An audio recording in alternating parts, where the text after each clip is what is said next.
for all humanity. For that reason, delegation after delegation went out to different parts of the world.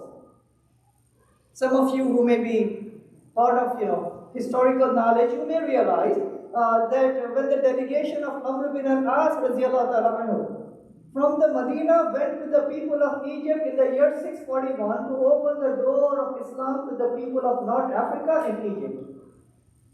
When the delegation in 648 went from Medina to China by Sa'd bin Abi Waqqas to open the door of Islam for the people of China. May Allah protect the people, the Muslims of China, remove the oppression from them, and especially give the strength and the hikmah and the resources and the unity to the Muslim leadership of the Muslim countries, so they can combine the resources, put pressure on China, other countries, so the Muslim Ummah, inshallah, will be away from oppression. Not only the Muslims, any person who is oppressed should be away from oppression. So when Sa'd bin Abi Waqqas, when he went to China, just imagine, right? Just imagine. I mean, I came here on United flight, 1.5 hour flight, transpassing what, I'm not sure, 600 miles, maybe from Chicago, maybe more. Flying on the plane, it just literally took me 1 hour and 30 minutes. That's what the flight attendant, she mentioned, right? Now going from Medina all the way to China, not on a plane, not on the United flight, on a camel flight, right? Camels and horses and donkeys, sometimes walking. Not only that, when I came here, mashallah, our Sheikh Umar and Brother Abdullah, I'm not sure if they are here. None of them are here, right? They came to receive me there. When Sa'd bin Abi Waqqas, no one was there to receive him.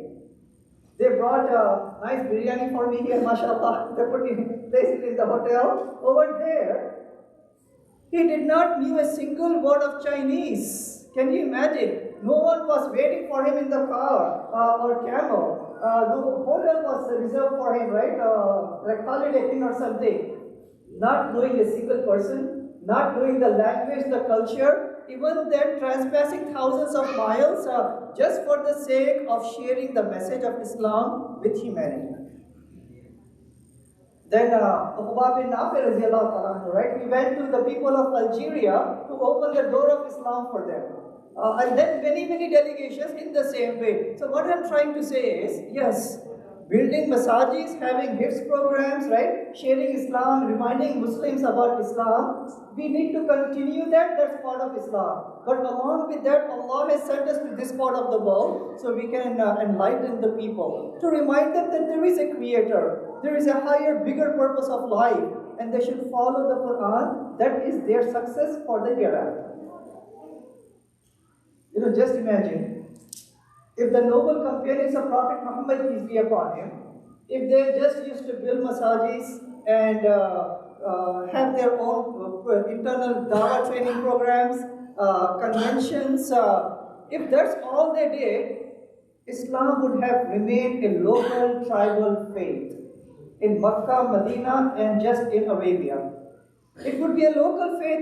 My ancestors, if I go back my heritage, one of them was a Hindu in India. Somebody came from outside of India, subcontinent of India, and then they enlightened one of my ancestors, a Hindu ancestors, about Islam. And then he accepted Islam by Allah's grace, Allah's guidance. And then the rest of the progeny, including myself, alhamdulillah, we can say now we are Muslims. In the same way, who knows, 500 years from now, people may look back to you and me and the Muslims saying that, these Muslims, they came. And with all the challenges that they faced, despite that, they had outreach programs, dawah programs to share the message of Islam. And because of them, today we are Muslims. Those Muslims will be looking back at you and me, inshallah. So that's the aim, that's the mission. So that's the mission that everything else should be aligning towards. The why, so the action item for this masjid and all the masajis, right? This masjid and all the masajis is, just like we have a full-time imam in the masjid, in the same way there should be a full-time director of dawah in this masjid and every masjid. I'm serious, because that's how we can take it to the next level. Volunteers, mashallah, may Allah bless the volunteers, the sisters and the brothers and the youth, but volunteers can only do that much. And I say that one full-time person, an Islamic activist, working 24 hours can achieve more than 24 volunteers working just as giving their time outside of their work. So that's the M, which is the mission of the Muslim Ummah. So what comes the next letter? Y, right? So Y stand for youth. That they should be work on the youth. There is a stark statistic. So one of the series which I am doing in Chicago and also on Zoom is deconstructing atheism. And I was mentioning to the Muslims who are taking part of this class that in the time of Prophet Muhammad sallallahu alaihi wasallam, idol worship and polytheism and all of these isms, they were prominent. So the mission of the Prophet and all the prophets of the past, peace be upon all of them, is to invite the polytheists and the idol worshippers to Islam that not this, but only the one Creator. In the past, 500 years ago, even in the 1980s or so, Christianity was very prominent. It's still prominent, but not to the same extent. So our scholars, like Sheikh Ahmad Didat, mashallah, may Allah bless his soul, and Dr. Zakir Naik and others, they specialize in Christianity, so they can invite the Christians to Islam. Now today, atheism. 30% of the people in this country, individuals, they are either atheists or agnostics. According to the Pew Research of 2018, right? All the dads and all the moms, please listen to this. In 2018 Pew Research, according to the research, 23% of the Muslims who are born and raised as Muslims live in Islam. Majority of them, 55%, they become atheist, agnostic. About 22% they become Christian. Will Allah protect all of us? So that's the challenge we are facing. So maybe down the line, what we can do for this community, other communities, we can have a customized program for here. Who are the atheists? What ideological challenges that we are facing from them? What kind of objections that they have about Islam, about the Quran, about the prophetic life, and how we can use the science to show them that every branch of science points towards a creator. So we can have a customized program. So the bottom line is, we need to work on the youth so we can inshallah protect them from the ideological attack on Islam, especially on the youth. So even though I was born and raised in India, Hyderabad, I went to school over here.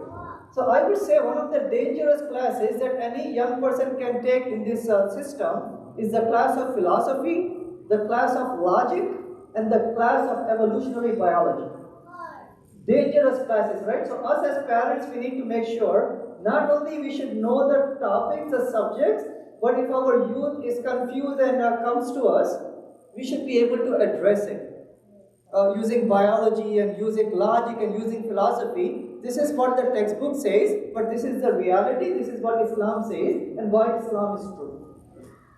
So just like we want to have a full-time director of Dawah in every masjid, there should be a full-time director for the youth activities. I'm saying full-time, right? And not just one youth director, I would say 2 youth directors. One for the youth boys and one for the youth girls. Our masjid in MCC, mashallah, they have 2 youth directors, exactly the same. And then we have a youth room in which they can come, they can chill out, and they can have their own place, obviously with supervision, right? With supervision. So eventually every masjid should have something like that, so they can be in a nice environment next to the masjid or in one of the rooms over here, so they can socialize, they can pray, and they can strengthen their iman, inshallah. So that's why, right? M-Y. What's the next letter? U, right? U. So U stands for unity within the Muslim Ummah. Unity within the Muslim Ummah. So when we look at the life of the companions and Prophet Muhammad sallallahu alaihi wasallam 1400 years ago, we find out that Alhamdulillah, The noble companions of Prophet Muhammad, peace be upon him, they were from a diverse background. Mashallah, when I look at all of you, and perhaps the sisters are there too, mashallah, we are all from the Indian, Pakistani background, a few brothers from the Arab background, right? Palestinian and Egyptian, we are all brothers, we are all sisters, which is good. But diversity is kind of lacking. But when I say diversity, I just don't mean, just the born and raised Muslims. When I say diversity, I mean those converts to Islam who may have converted. I was just listening to one of the brothers from Palestinian background. Forgot his name. Yes, so he was sitting next to me and he said, we had 2 shahadas yesterday, alhamdulillah. We have 1 shahada coming tomorrow. I said, Allahu Akbar, right? But then, where are those individuals? Each year, according to the data which I have, 25,000 people at least, they convert to Islam. Right? Or revert to Islam, as we say. But they are not here, right? So it's really important. We have to have, not just for the sake of diversity that they should be sitting here, but Prophet Muhammad used to empower them, right? Educate them, give them prominent positions. So it is not enough for them to be here. We need to make sure that they become our imams, mashallah, our new Muslim brothers and sisters with qualification, obviously, right? They should be the principals of our schools. They should be teaching the HIPS program. They should be teachers of the full-time schools, right? They should be board of directors. They should be like president of the masajid. That's when we can say that there is diversity. Alright, so that is you for the unity and diversity within the Muslim Ummah. So I would say that just like we want a full-time director of Dawah and 2 full-time directors for the youth, there should be a full-time director for follow-up with the new Muslims. Really important. Every masjid, mashallah, this is a big masjid, not a small masjid. And Allah has given us so many blessings, even financial blessings. So once we do the programs, inshallah, money is no problem, right? Inshallah, with Allah's help. So that is you. And what is next? Yeah. M, right? Yes. So the M stands for, again, Muslims who are new to Islam. And the reason I'm saying that is, I have separated diversity with the Muslims who are new to Islam, because every single masjid should have a really dynamic follow-up program. Because people come and they leave, or they fade away. We don't know where they go. So it's important that there should be a good follow-up program by the masjid. Now, about 5 years ago, the new Muslims, they used to come and complain to us that the saddest day that we have for the whole year for us is the day or the days of the Eid. Because they say that, you Muslims, born and raised, you have families. After the prayer, you wear the good clothes, and then you go to the masajid, and then you go to your families, you eat delicious dishes. But we, after the prayer, we go home, we sleep, and we are depressed. There is no one to ask for us. Really, looking from their perspective, they are 100% true. But mashallah, after we started having a good follow-up program, for them, now they say, the same new Muslims, that Eid is one of the best days for the whole year for us. So what do we do, right? What do we do in Chicago? We can also help and we can replicate the same thing over here. The very first thing that we do is, we give them a customized Welcome to Islam package, called the Shahada package. It contains, obviously, a copy of the Quran, both English and Arabic. Then it has a book of the Seerah of Prophet Muhammad, and along with that, the top 50 questions people ask about Islam. Along with that, if it is a sister, we have a hijab, then a book on how to do wudu, how to purify, how to pray, and then a small foldable prayer. And then, so that's the very first thing, right? The Shahada package. The second thing that we do is, we have trained mentors. That right away from day 1, day 2, they should be attached to a Muslim brother to brother and sister to sister. So trained mentors is really important. Number third thing is, just like we have WhatsApp groups, and many of you, all of you are part of it, we have specialized WhatsApp groups for the new Muslim brothers and sisters. And obviously we monitor them. Number fourth thing is that we have classes, both in-person classes and also Zoom classes. So we have specialized classes for the sisters, taught by the sisters, and then brothers for the brothers, and then Zoom classes, some of them are combined.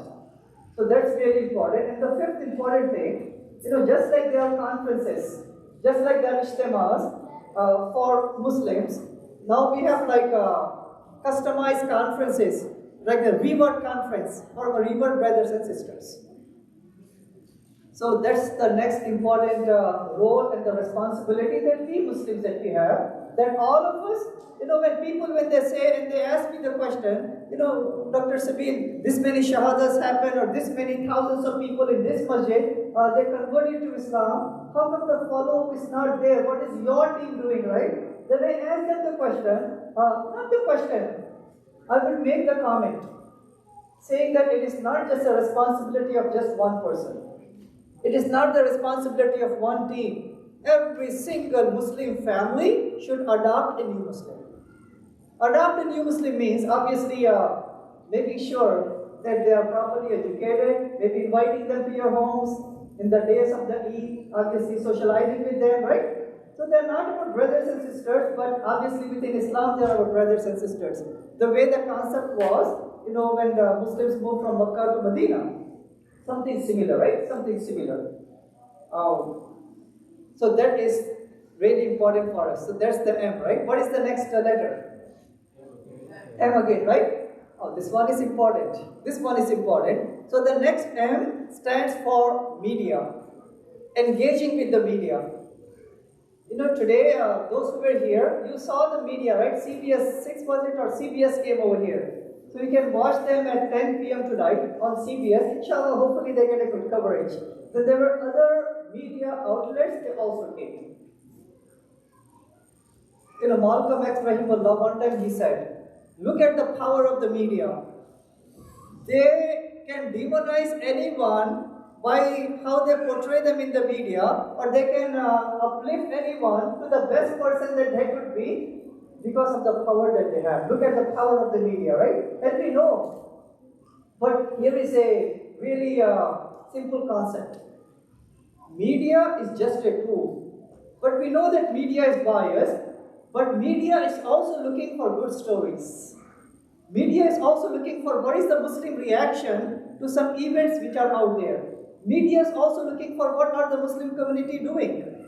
So they are thirsty for good stories, but instead of complaining about the media, we should be engaging with the media. So when we give them good stories, inshallah they will cover it. So instead of complaining, we should channel the energy, and so they can come and they cover the wonderful activities that we have.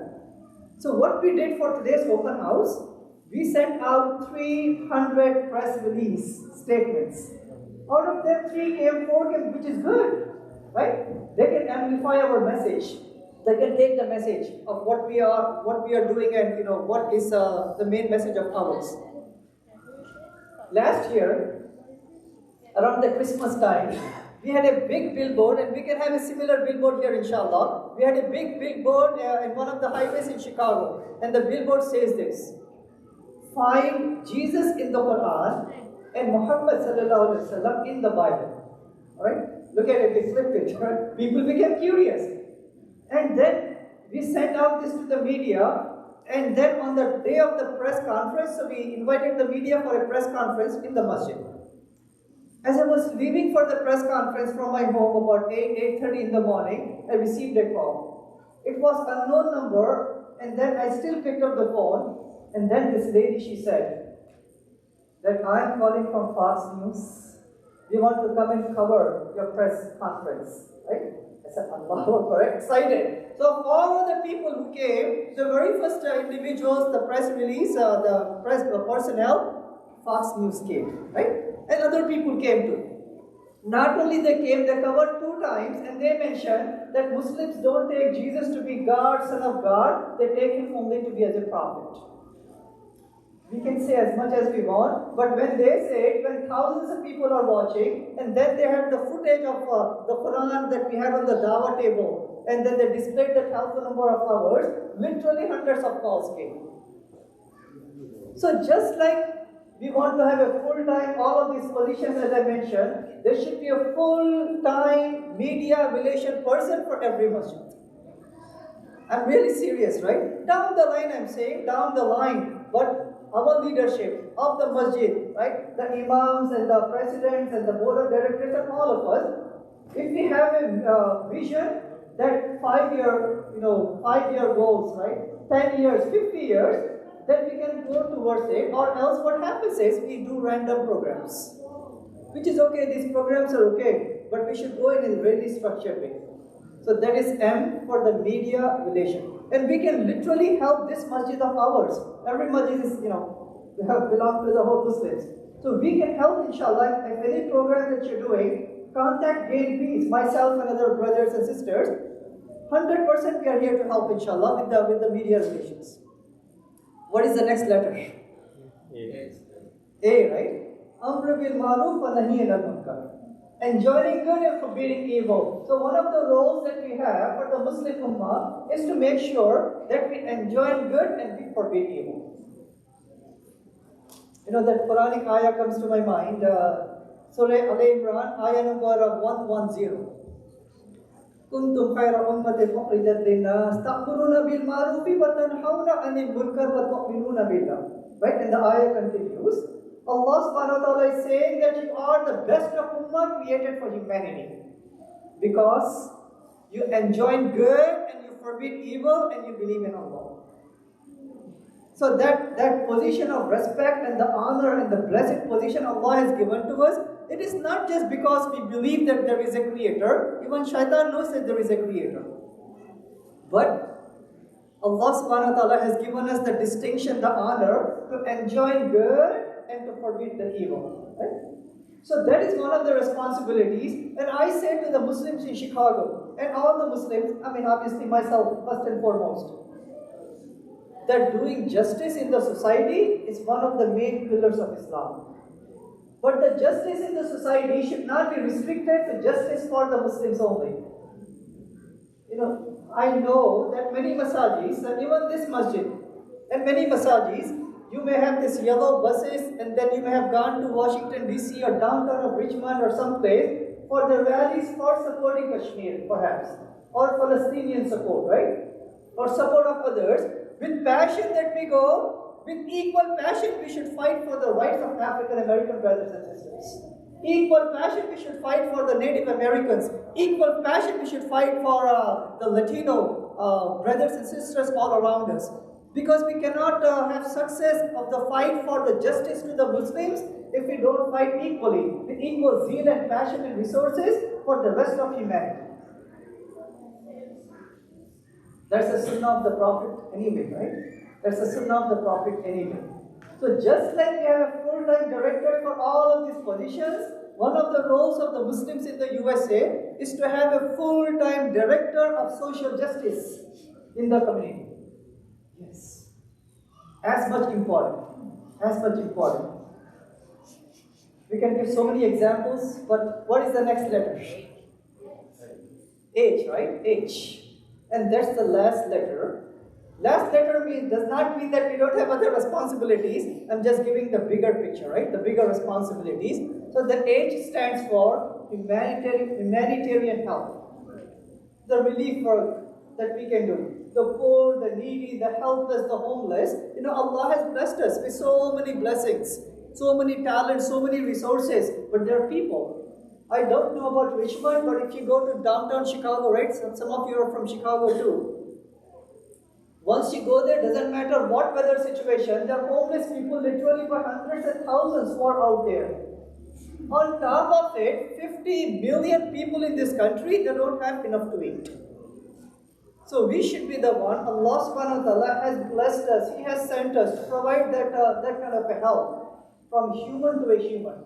So I would say that every single masjid should have not only a full-time director of helping the humanity, but every masjid, inshallah, as we expand this masjid also, right, down the line, we should have a specialized room in which there should be free legal help, free health clinic, right? For free kind of tutoring for the youth of the neighbors, for example. So we should be providing this help. Along with that, definitely I know that all of you may be going out with food packages, giving to the homeless, right?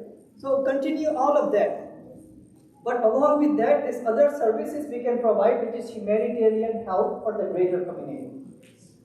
Once we accomplish all of these and sustain it, and then we expand on it, that's when we can say that we are following the Quran and the Sunnah in a holistic way.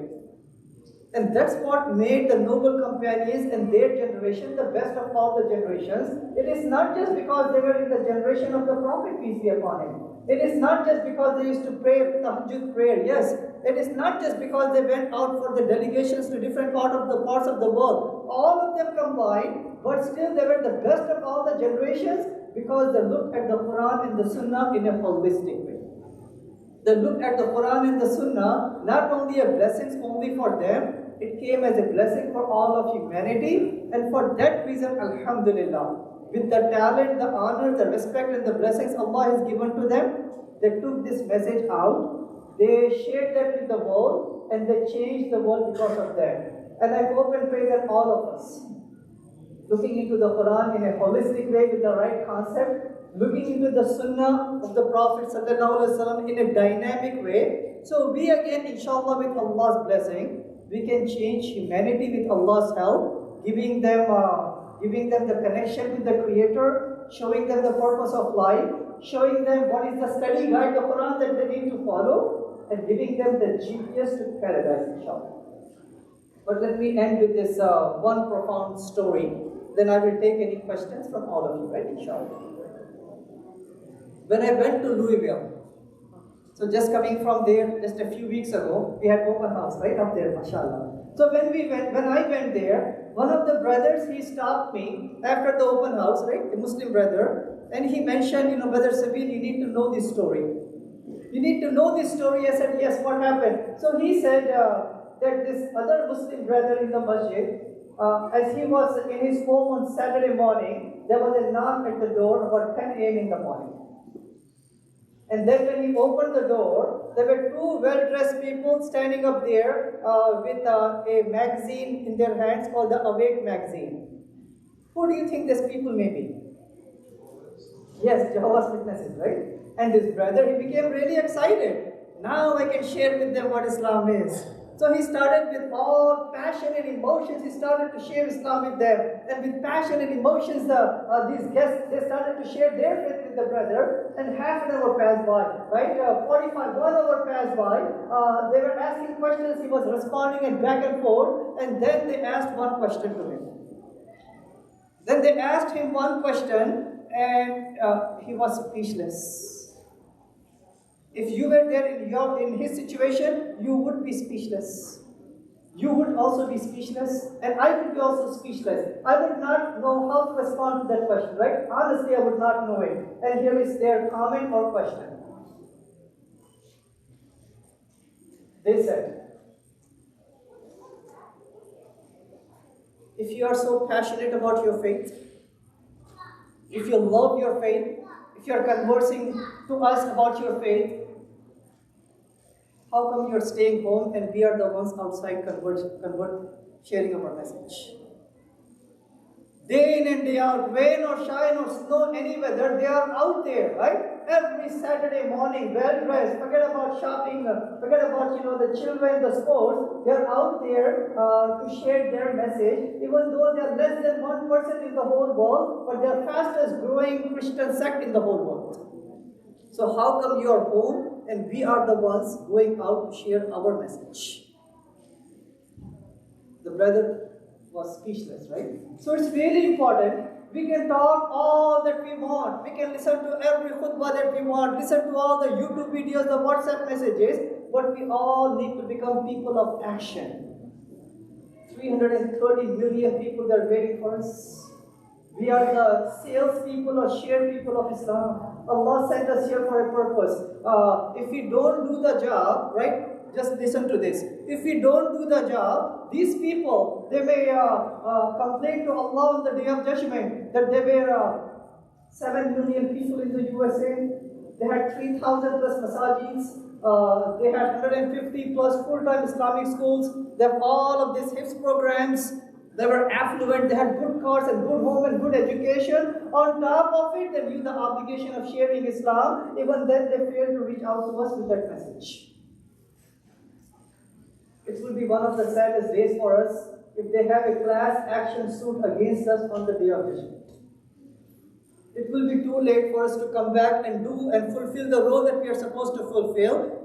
May Allah protect us from those days. May Allah give us the days in which they can appeal to Allah on the day of judgment that these Muslims, Alhamdulillah, they were 7 million strong, they were less than 1% perhaps, but despite Islamophobia, the challenges that they faced, they reached out to the non-Muslims as our colleagues, our classmates, and our neighbors. They let us know what Islam is.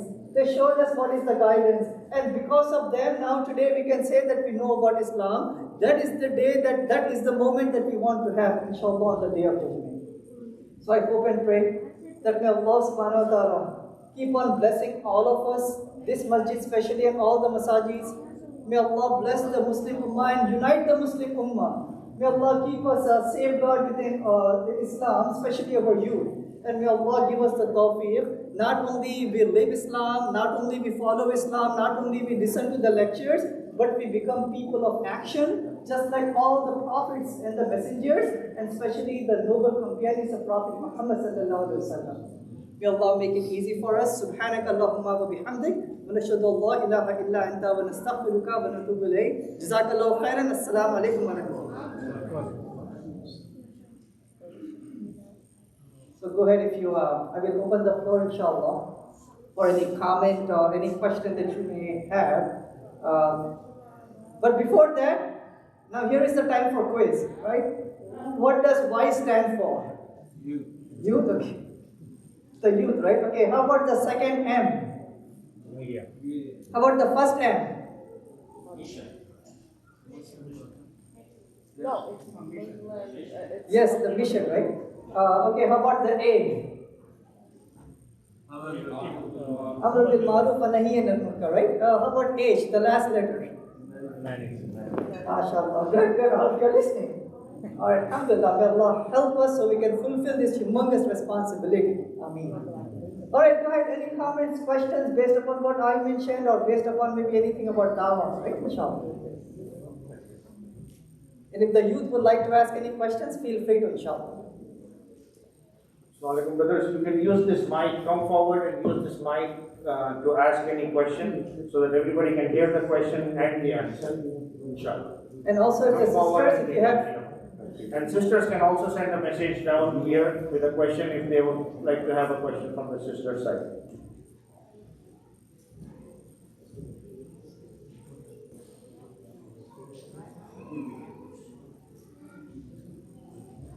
Don't be shy, we always need that first brave hand to go up, right? Yeah, go ahead.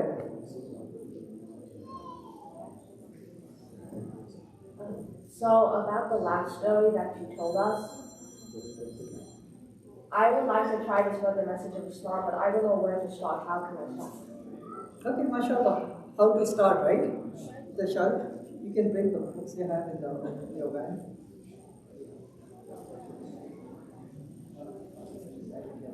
Okay, so mashallah, what's your name? Rafi.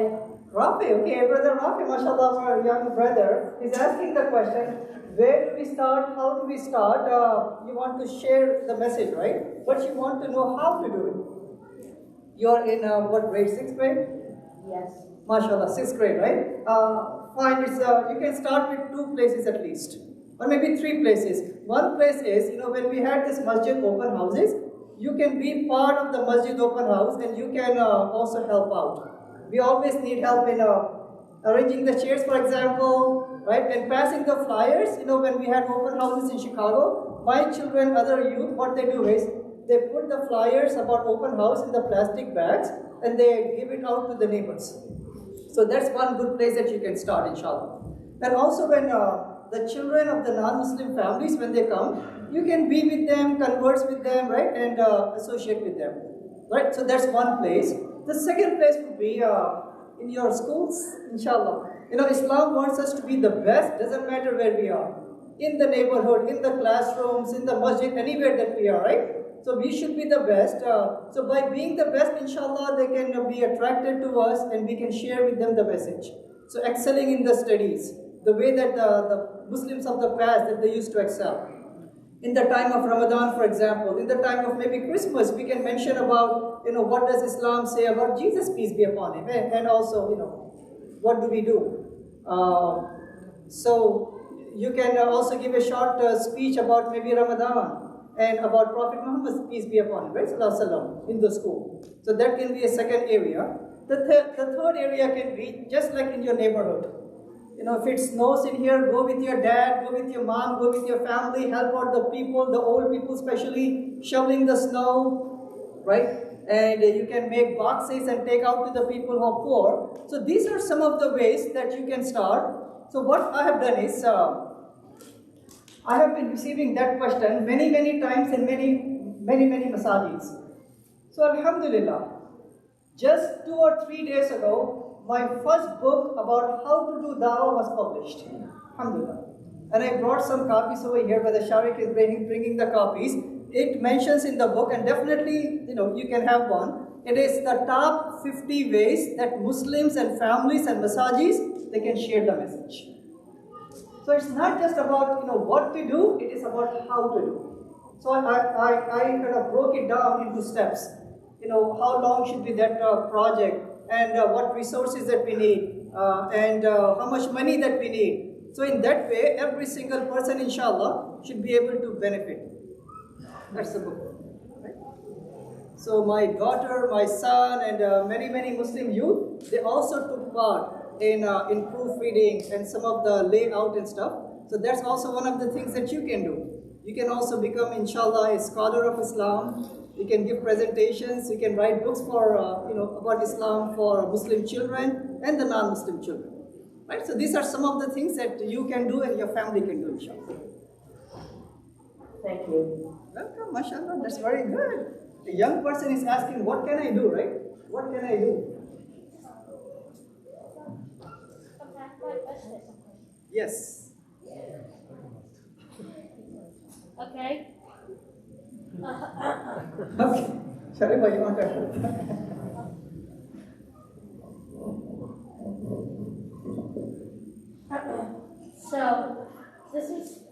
So after 2019, Corona and COVID-19 has started. So coronavirus is so COVID-19 thinks it is called diseases.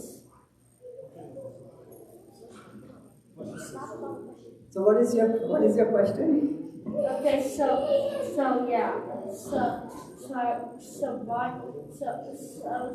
there is for women to pray here, right? Yeah, they pray up there. Yes. Yeah. So the question is in regard to why women pray, right? Yeah. Yeah. Okay. Come on. That's it. Okay, fine. That's a good question. So the question is, why are women praying up there? Maybe why not here, right? Why are they praying up there? That's a good observation for you.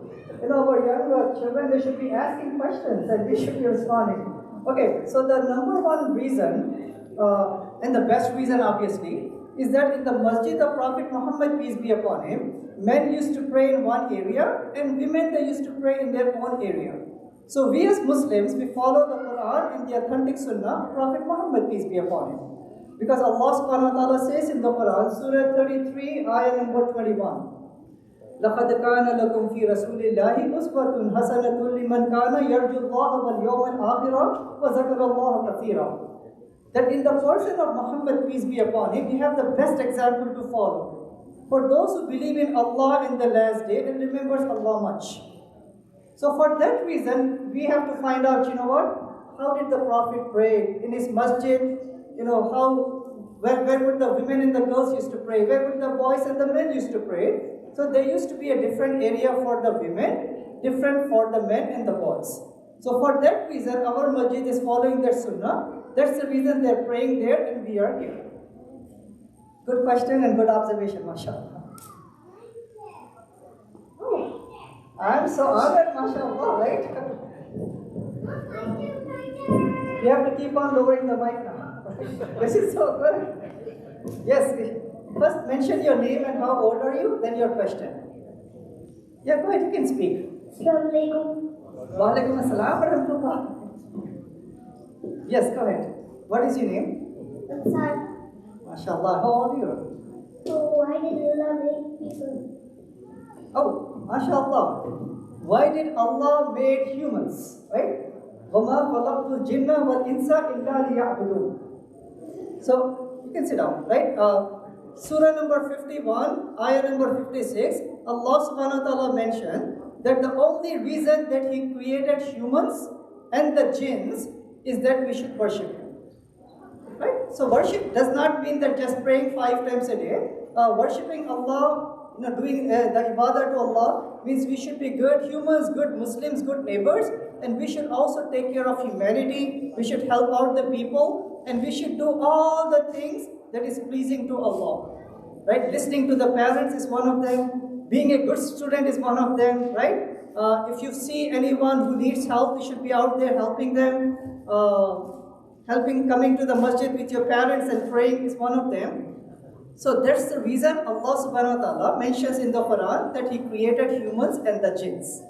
MashaAllah. These are deep questions. Alhamdulillah. Yes. MashaAllah. I'm so excited. Yes. I have a question and a hadith. So first is, what does atheist mean? Okay, very good. What does atheist mean, right? I should have defined it. It's my fault. Sorry about that. The word atheist means those who deny that there is Allah. Those people who say that there is no God, they are the ones we say they are atheist. That's the meaning of the term atheist. That they say that there is no God, everything else came just by chance. So then the hadith I wanted to say was, if you have a dog in your house, then angels will not enter that house. Yes, so there is a hadith in which the Prophet says, sallallahu alaihi wasallam, if there is a dog in the house, then angels don't come, right? Yes. So for that reason, we as Muslims, we are not supposed to have dogs in the house, yes. Yes, as a guarding dog outside maybe, hunting and whatnot, that is allowed, but not like inside our homes. MashaAllah, high five, right? All of his friends are giving him high five. Alhamdulillah. Go ahead. Our young sister has a question. Go ahead, please. Why is it so important to invite non-Muslims here? Okay, Alhamdulillah. So the question is, why is it important for us Muslims to invite non-Muslims? Like in the masjid you mean, or just invite them to Islam? Yes, invite them to the masjid. Okay, invite them to the masjid, right? Okay. So the reason it is important for inviting them to the masjid is that many people, like 90% of the non-Muslims, they have never been to a mosque, a masjid. And 67% of the non-Muslims, they have never met a Muslim. So if the people do not come to the masjid, they may have all of these wrong things about Islam and Muslims. So when they come here, when they see us Muslims pray, when they see the peace in this nice environment, when they eat with us, right? And when they listen to the presentation, they will get to know what Islam is. Then they can really appreciate. So one small story from Chicago. So I had this meeting in one of the masajids, and then after the meeting, I had one more meeting in one other masjid, like maybe 15 or 20 minutes away from it. And then I took the highway, well actually not the highway, I took like North Avenue, and I was passing by one other masjid to go to my other masjid. And then I saw in front of that masjid, on the sidewalk, there were people, these non-Muslim people, they had US flags, and they had a protest around the masjid. And then I called the main people of the masjid, and I asked them the question that what is going on in the masjid? How come these people are in front of the masjid? Why are they protesting in front of the masjid? So listen to this, right? So the imam of that masjid, he said that there is a rumor going around in the neighborhood that in the basement of our masjid, there are weapons of mass destruction. Because people, they have fear of the unknown.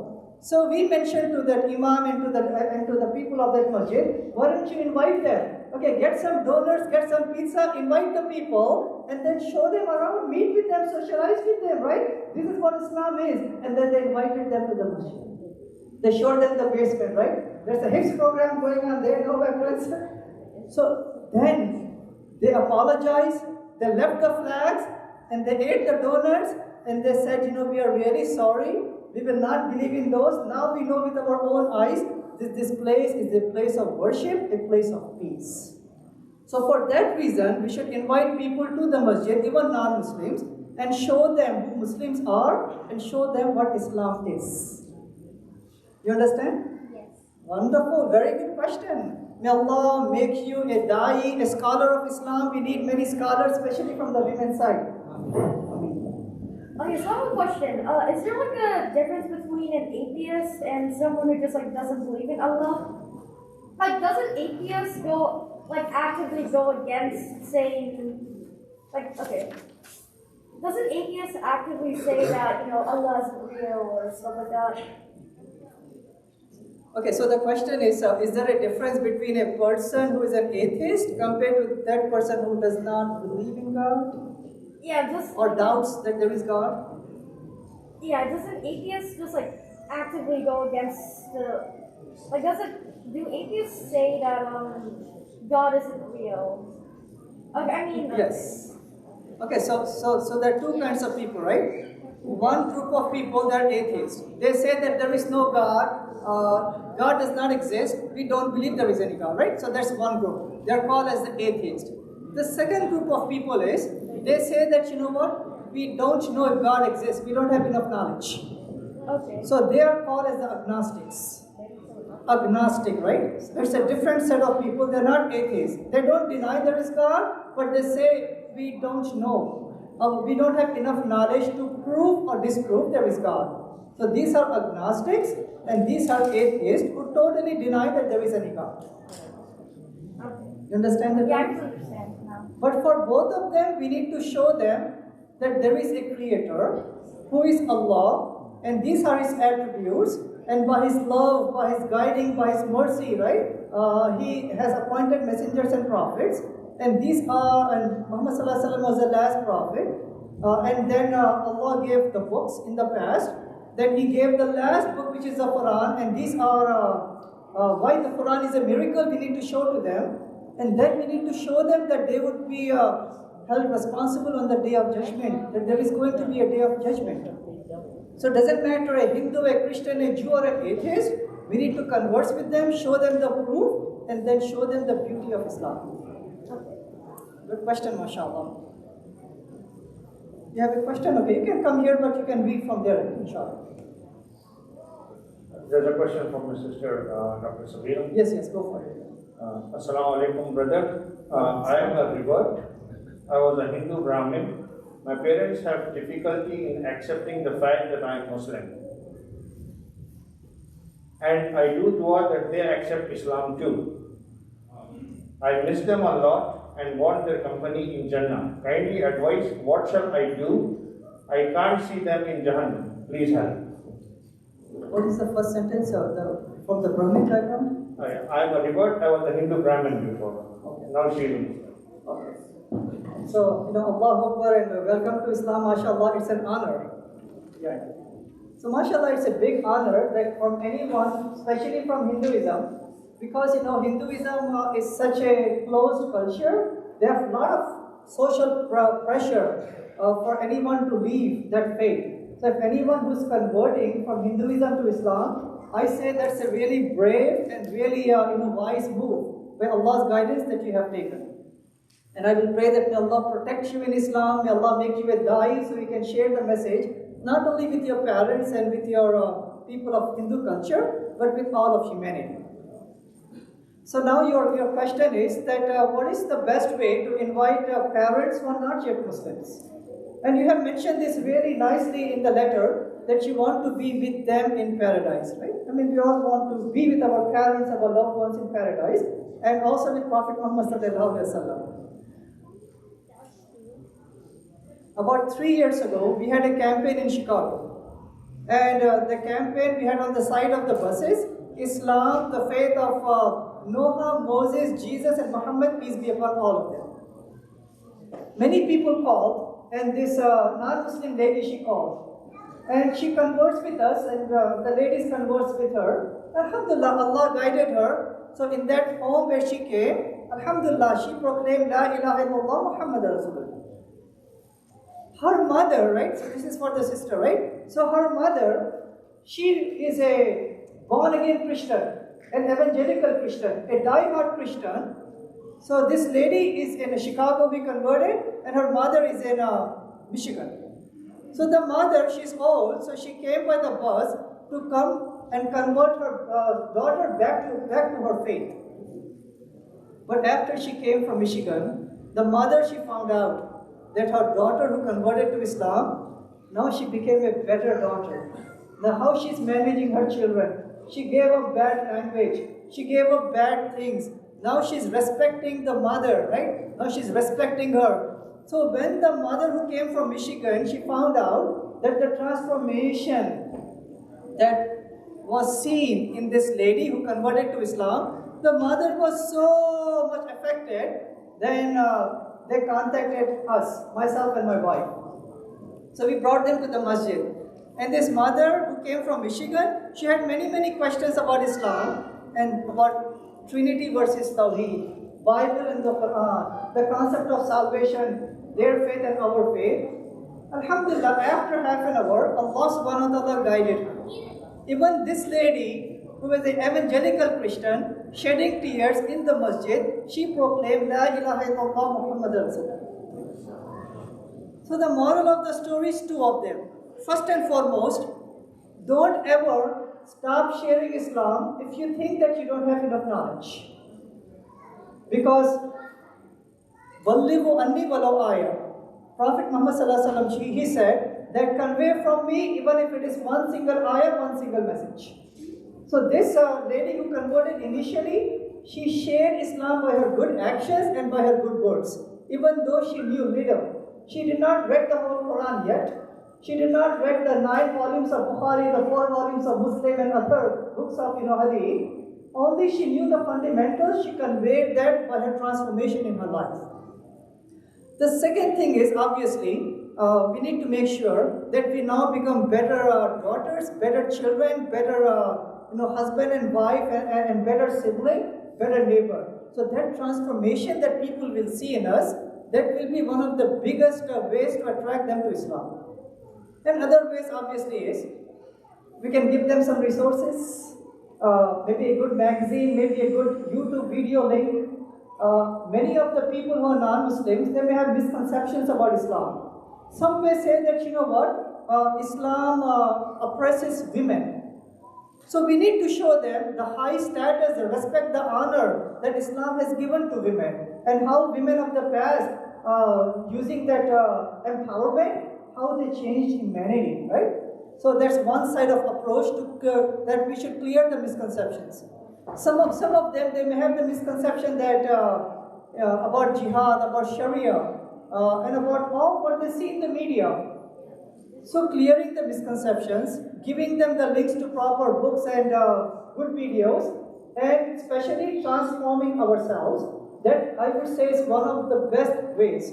Along with that, if your parents are in Chicago or in this city of ours here, or any city, if they come to the masjid open houses, when they see the nice environment, when they socialize with us, and when they listen to the presentation, when they eat with us, many of the barriers will go away. And then now they can appreciate what Islam is and who Muslims are. And obviously the best thing we can do is doing dua for them, perhaps in late night, after the prayer, between Asr and Maghrib, Jummah time, right? So there are many good times praying for the parents for their guidance from Allah subhanahu wa ta'ala. And I pray, and we should all pray for the parents of the sister and for the family and all of humanity, that may Allah guide them so they can inshallah be guided in Islam. So your family, our family will be together in Jannat al-Firdaus. Yes, sir. Another question. Yes. It's 7:30 by the way, so you brothers can decide when would you like to I show think the 7:40. Okay. 7:45. You have to manage your answers within that. Okay. So keep the answer short. Yeah. Okay. Now, let's but continue. before that, I think this young man is raising his hand for a long time. Okay, come and take the mic. Please come. Come and take the mic, inshallah.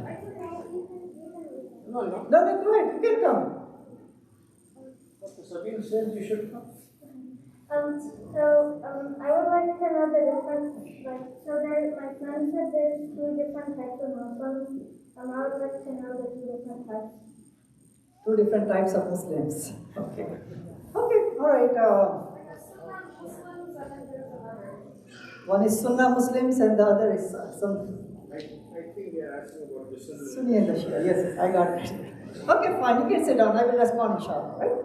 Okay, that's a good question. You know, my daughter, she went to the school and then she came back and then she said this to me. You know, our teacher, he wants us to raise the hands. Listen to this. The teacher, so this is a public school. And the teacher is asking the Muslim students that how many of you are Sunni, raise your hand. Then how many of you are Shia, raise your hand, right? So my daughter, she came home and then she asked me the question, you know, Abuji, this is what, my teacher is asking, and who are we? Are we Sunni or Shia? I said, Zainab, we are Muslims, right? I said, we are Muslims. But then I have to give her a little bit deeper answer, which I'm going to, if I can just take the time, this is important, right? Not too long, but at least just to it is important that in the Quran, Surah number 22, ayah number 78, Allah subhanahu wa ta'ala has given us the name followers of Islam, both before this and in this, the name Muslim. Allah subhanahu wa ta'ala did not say, you know what, followers of Islam, some of you are called Shia, some of you are called Sunni. The only label that Allah has given to us, the followers of Islam, is the label of a Muslim. So that's important, right? So all of us are Muslims because we follow the same who Allah is. We follow the same Quran. We have the same way that we pray. Means we pray the Qibla, right? We face the Qibla when we pray. We have the same concept of how to go to Jannah. So instead of talking more about different Muslims, yes, there may be some small differences, but Allah has blessed us, so we are one ummah following the same fundamentals. Unlike the Christians, right? You may not know this. Christians speak about different Christian groups. They have different ways that they define who Allah is, who God is. For example, those who are Jehovah's Witnesses, they say that Jesus is not God. Some other Christians like Protestants and the Catholics, they say that Jesus is God, right? But that's wrong though. Both of them are wrong, but they have differences.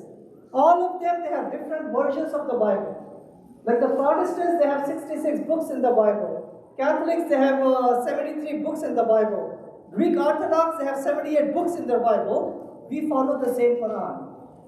So at the end of the day, it's important for us that we should all live as Muslims. We should all, worship the one Creator. And obviously, us as Muslims, we should share the message of Islam with every non-Muslim, especially with the classmates, by becoming the best Muslim, the best student, and the best neighbor.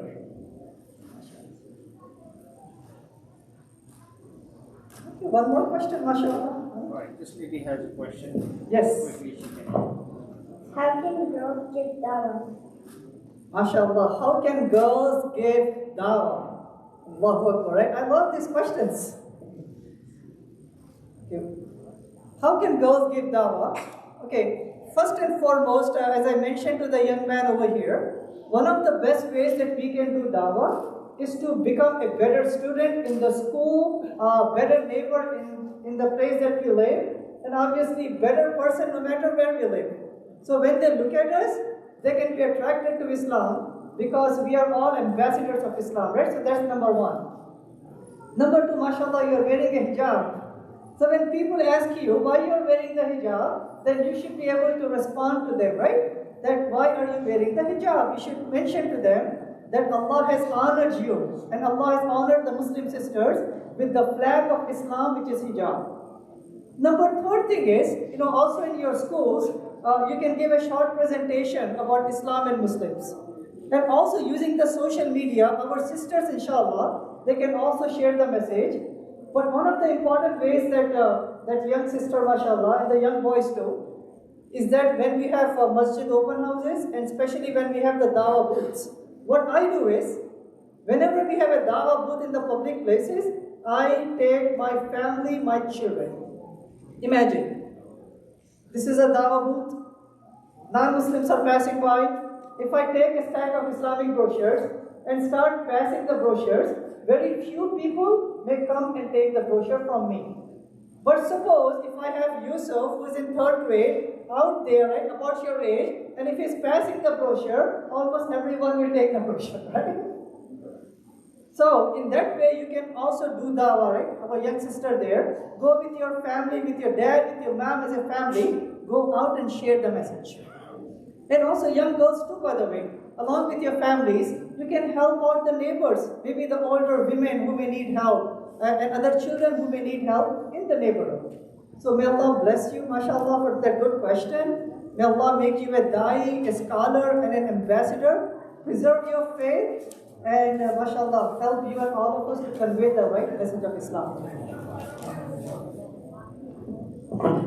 Dr. Sabi, we have a lot of questions to cover, inshallah, and probably we have enough time to do it, inshallah. A question from the sister side. It's an important question. I think it will address a lot of concerns from a lot of people. If non-Muslim approaches or gets interested in Islam, but is of opposite sex, please give advices on keeping halal boundaries between male and female interaction. We had a co-worker interested but crossing limits and affecting our marriage bond. Thank you. So it's a really important question. That obviously we have to share the message, but we have to share the message within the etiquettes, within the guidance and the instructions Allah has given to us. And also within the etiquettes coming from the Quran and the Sunnah, right? Both are important for us. So when conveying the message, or if someone asks us who are from the opposite gender, how do we conduct ourselves, right? For that reason, in the dawah booths, I almost always take my wife with me and my family. So if we are standing there as a family, and if a lady approaches the dawah booth, I step behind, my wife goes forward. She may shake her hand, she may smile at each other, they may converse, they may look at each other, which is halal, that's fine. So that's one way. If a man comes in, I move forward, she pushes me and she steps backward. So that's one way to avoid and to be within the proper guidance of Islam. But suppose if our colleague who may be non-Muslim from the opposite gender, if they ask us the question, again, we cannot be alone with them. The physical distance has to be kind of, not close enough. We cannot stare at them, look at the faces. We have to lower our gaze. As Surah Nur, ayah number 30 and 31 says, not laughing and giggling, right? We all know the etiquettes. So we have to be within the etiquettes, right? Number one. So initially when they ask the question, we can give some answer and some resource to them. But then if they have more questions, what I would do is, I would direct them towards a male, towards a Muslim brother, if that colleague is a male. But if the colleague is a female and she approaches one of the Muslim brothers, for example, then you should be doing exactly the same. With all the etiquettes, initially responding and giving them the resource, but then saying, you know what, I will connect you to my wife or to this Muslim sister. For more knowledgeable, they can be conversing with you with the comfort, and then you can carry on with them with that question or the questions that you have.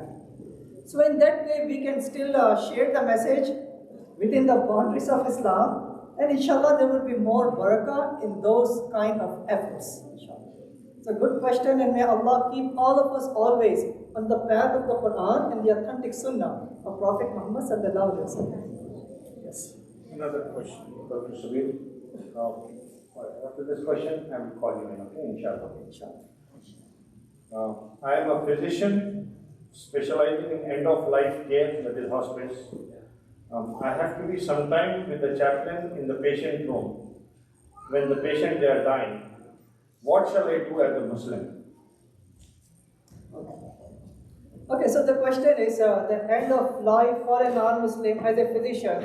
What can we do, right? Because our inner desire is to have them recite La ilaha illallah Muhammad Rasulullah, right? We need to, I mean that's important. But then there are certain limits at our work. Any place that we are, we cannot openly speak about any faith, and we cannot openly speak about politics. Those two things. But what we can do is, we can have a subtle message about spirituality, about God to that person, and make them ask us questions. All right, and make them ask us questions. When they ask us questions, now it's a fair game. So in that way, we can go around the restrictions and still convey the message. Maybe just one quick example. I know time is passing by. Just one quick example, right? Okay.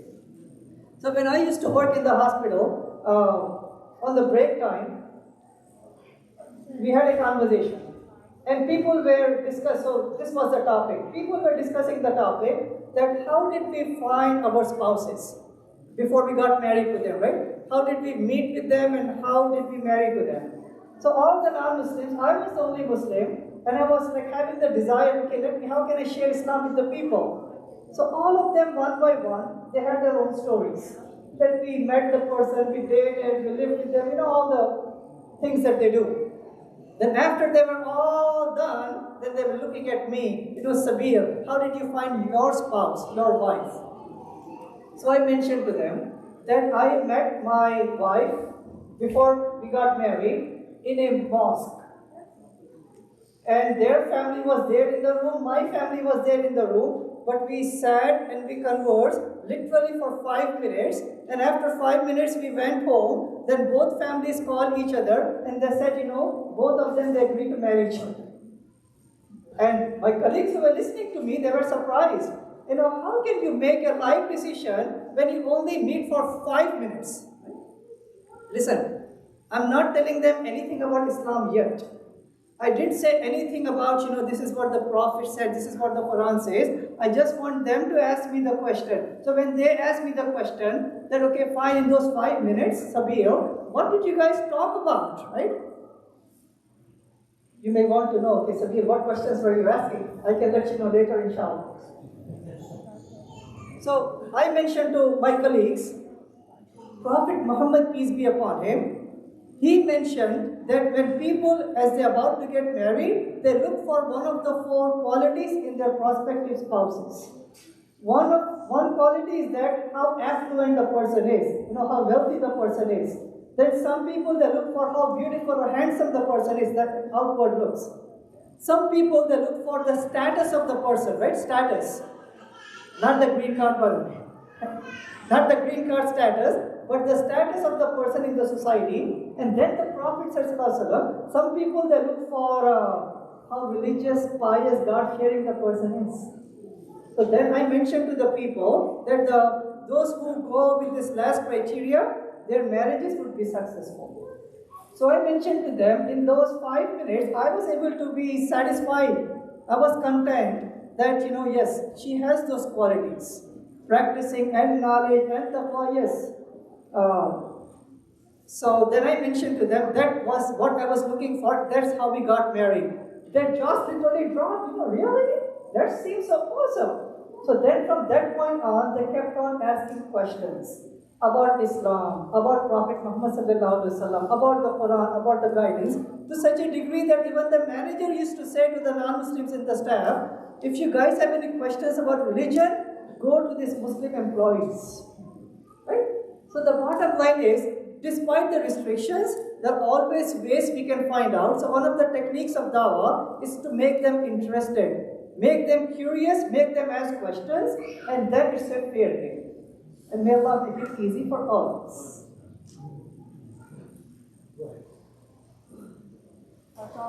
You can raise the mic, you can hold the mic if you want. Yes.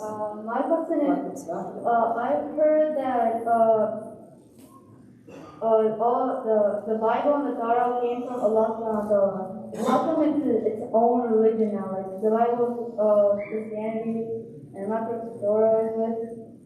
How come it's own religion? Because I'm pretty sure it came from Allah subhanahu wa ta'ala, the Bible and the Torah. How come it's their own religion? Yeah. Okay. How come it turned into Christianity and Okay, fine. So that's a good question. So the question is that that you thought, right, that the Bible is and you can put the mic if you want. So the question is, if the Bible and the Torah that they came from Allah, then how come those people now have their own separate religion? Why they're not like part of Muslims, right? Perhaps. Okay, so it's important. Bible is not from Allah, right? What is coming from Allah subhanahu wa ta'ala? Given to Isa alayhi salam, what is the name of the book? Injil, right? It's Injil. Given to Dawud alayhi salam, what is the name of that book? Zabur. Anyone? Zabur, right? And given to Musa alayhi salam, what is the name of that book? Torah, right? And then Ibrahim alayhi salam was given the scroll. It's important, the current books, the Bible that they have changed the original books. So in the Bible, they have mixture of something that came from the original, coming from those books, along with the own writing of their scholars and even unknown people. So for that reason we say, we have Iman in those books as they came in the past, but not in the book which is there that they use. Even though we should respect it because it has some words of Allah in there, but overall they have altered it, they have edited it, they have revised it, right? So for that reason they have moved away because they started to not only worship one God Allah, but they included Isa alayhi salam to be along with Allah as God and also the Holy Spirit. So initially they were Muslims, but since they moved away, since they diluted the oneness of Allah, they started calling themselves as Christians, means followers of Christ, not submitters to Allah, which is Muslim. So in the morning, what I mentioned to the non-Muslims is that there is only one faith that Allah has given to all of humanity, which is submitting to the Creator. So some people, they moved away from it, started worshipping idols. That's the way we have Hinduism. Some people, they moved away from Islam and they started to worship the sun and the moon, right? Which are some other group of people. Some people, they moved away and started to follow and take this man, a prophet, to be as God, who are the Christians, right? So these people, they moved away. So Allah sent messengers and prophets to bring these people back again. So no new prophet is to come, no new messenger is to come. So that role Allah subhanahu wa ta'ala has given to you and me. So invite these people back to Islam. Invite the Jews, the Christians, and all the people who moved away back to Islam. Alright? So, for that reason we say we don't follow the Bible, we follow the Quran. Because when Quran came, all the other books, they became obsolete. So even if, suppose for the sake of argument, if we find like a mint condition in jail, in some place, right? Even then it will be obsolete. It will be obsolete means we cannot go to it for guidance. Only the Quran and the authentic Sunnah is what we should be following. Good question, Masha. These are some short questions and probably you have a quick answer on this. What is the ruling on drawing/painting animate objects? Okay.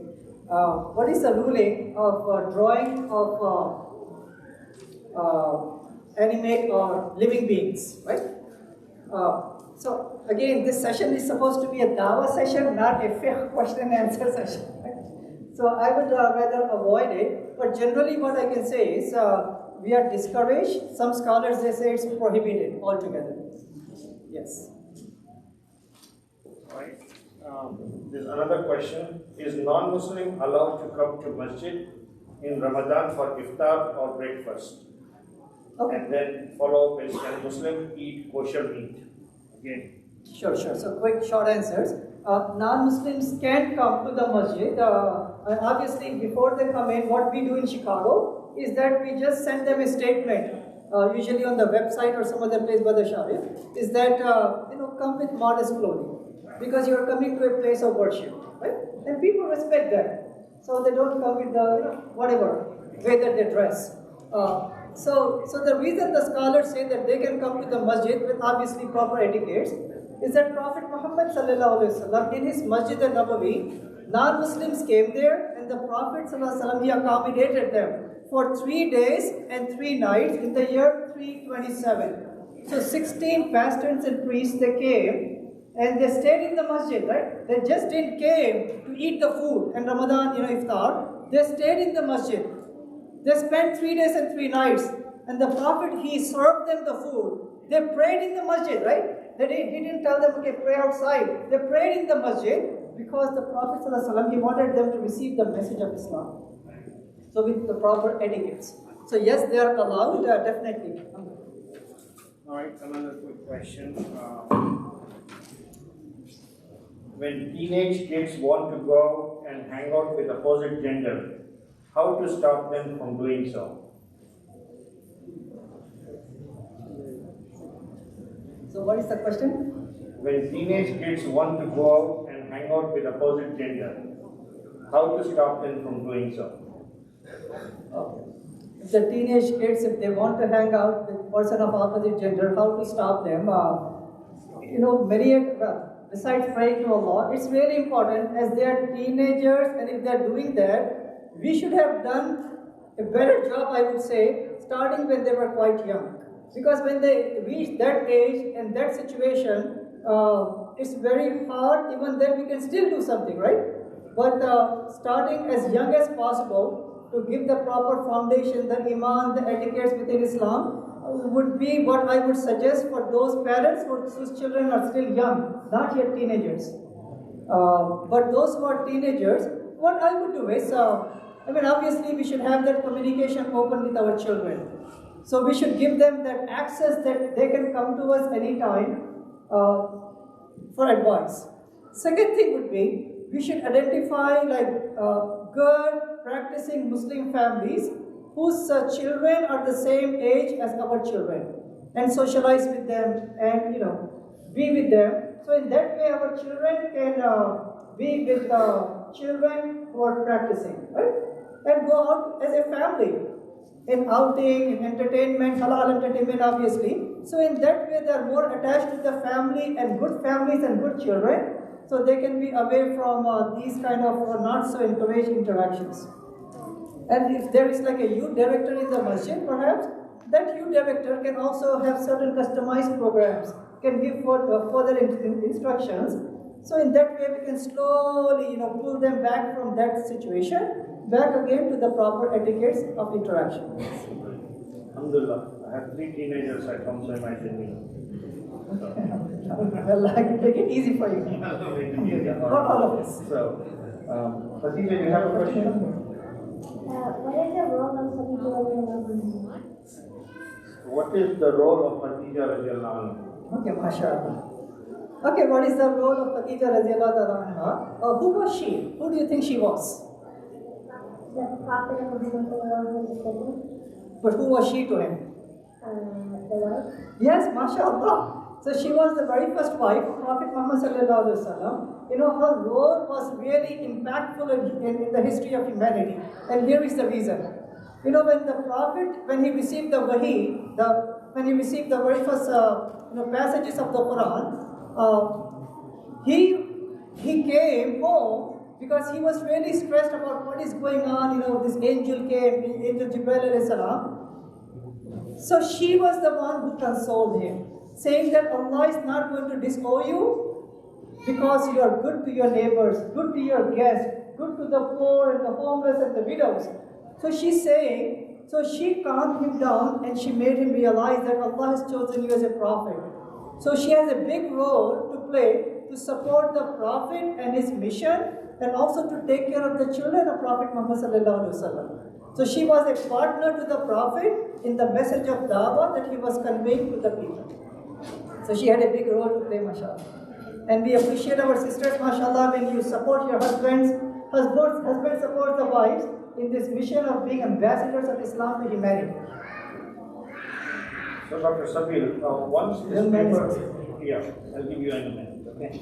Once this paper comes into my hand, it becomes my responsibility that I have to, it is an amana from the sister side. I have to ask this question. But there are a series of short questions on this page. Just go one and then I may respond. Yeah. So make sure they're not tricky questions because this is a You can pass. long interaction. If there's a tricky question, you can pass. But I have no choice but to ask the question. Go for it. Yes.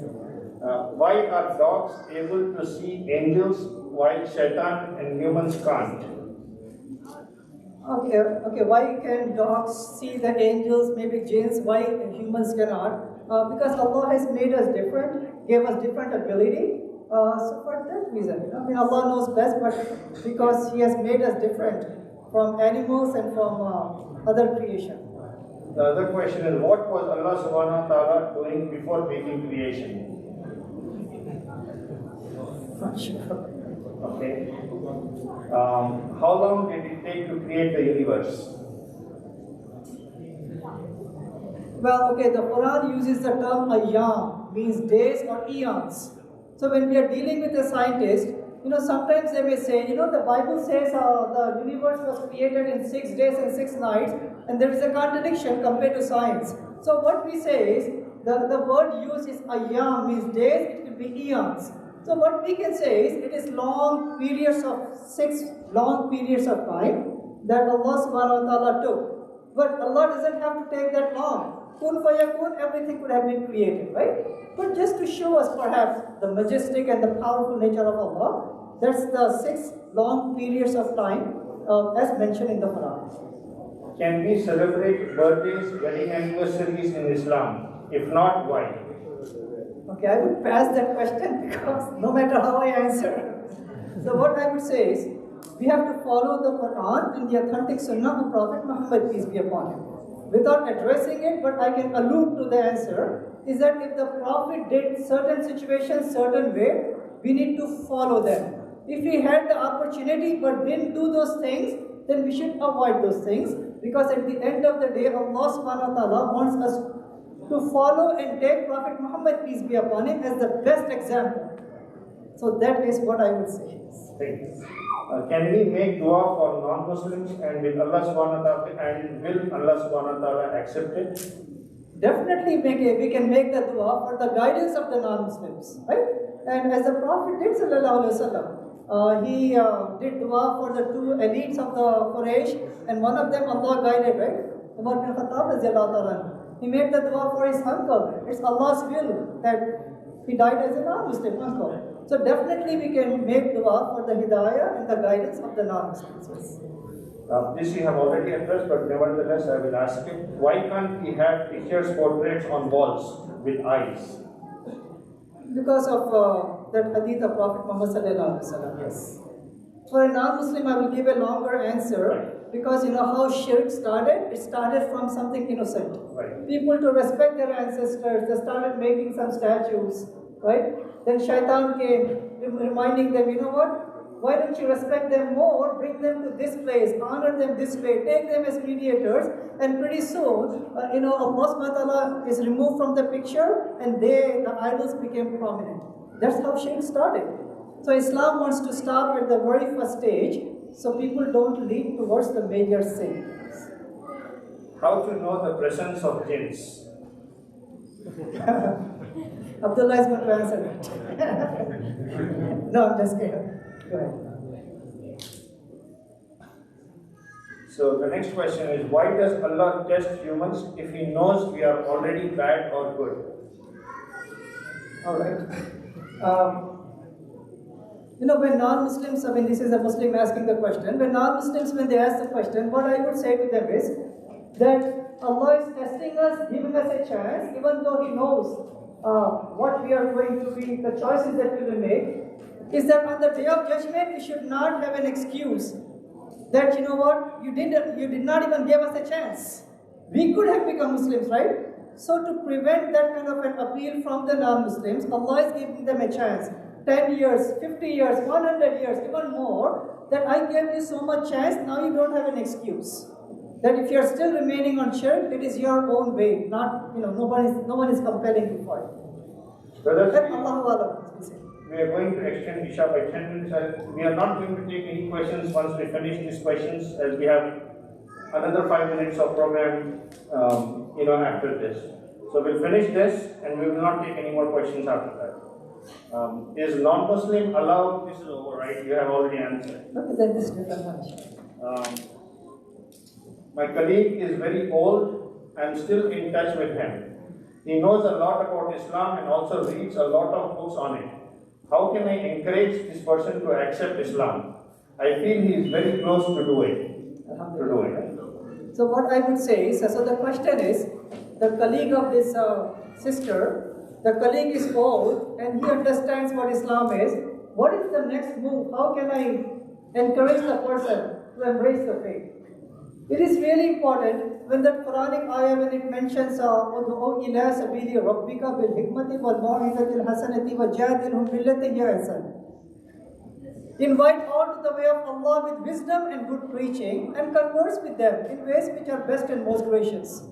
So it is not just giving information to a person, it is actively inviting a person to Islam. So if I have a mathematical equation for dawah, it would be like this. Information plus invitation equals Islam, not just information. So for this person, it's important that we should actively invite them. Sister, because the lady is asking, so I'm assuming that the person is a non-Muslim, a lady, that, sister, you understand, God is who Allah is. He is one, He has all these wonderful attributes. By His guidance, to guide humanity, He appointed messengers and prophets. You understand this. You understand that the Quran has comprehensive solutions. You understand that there is a day of accountability. So for your own guidance and purpose and peace and blessings, why don't you start submitting to the Creator so you can get the reward, and by God's mercy you can go to paradise. So if the person says yes, then we should go over the 6 beliefs, the 5 pillars, and then help the person recite the Shahada.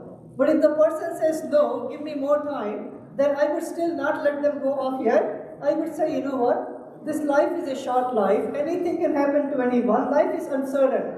It is important for you to now submit and convert to Islam or revert to Islam, and then we can help you and to educate you more, to mentor you, and to give you more resources. If the person says yes, then again give the Shahada. If the person says no, leave the door open, pray to Allah, be a good person to the person, right? Still help out, and then keep on exchanging information. Thank you, Mr. So this is from brother's side. The brother is asking, what are the challenging topics you think you explain to non-Muslims? Example, the role of women in our community. Sure. So tomorrow we have a Dawah training from 10 a.m. to 1 p.m., right? 9 a.m.? Oh, wait. Okay, 9 a.m. Okay, 9, so make sure. 9 a.m. to 1 p.m. Inshallah, what we will do is, some of the challenging questions, misconceptions, we will go over tomorrow. That will also include, hijab and women in Islam, jihad, Sharia, these difficult topics. I will try to package them in such a way that I have made acronyms for them. Just like the My Ummah acronym, there are acronyms that Abdullah I made for these other concepts. Just to make it easy, so for tomorrow, we will deal with them, inshallah. Inshallah. This is the last question. Go ahead. So, when you tell the Christians that Quran is the truth, and they keep asking you questions after questions, and then you get speechless, what should you do? Okay. So the question is, if you keep on responding to the questions, and they have so many questions, that if you get speechless, right, what do you do? Well, pray to Allah first and foremost, right? So Allah subhanahu wa ta'ala can help you. Secondly, for every Muslim, we should gain knowledge after knowledge. So we can have right answers for any person asking the question. So I would recommend you, and I pray for you, may Allah make you a scholar of Islam, so you can propagate the faith to all the people of the world. Along with that, suppose, for the sake of argument, if we don't have an answer, what we can mention to that person is, you can come and you can contact our Imam, he will respond to you, right? You can mention that. You can also give them some website that they can go to, like gainpeace.com. You can also give them a telephone number, 1-800-662-ISLAM. They can call, and we have call associates, Muslims who are trained, so they can inshallah respond to the question. If you have any book, any brochure on the topic, you can give it to them. You can go to the internet and download something, you can give it to them.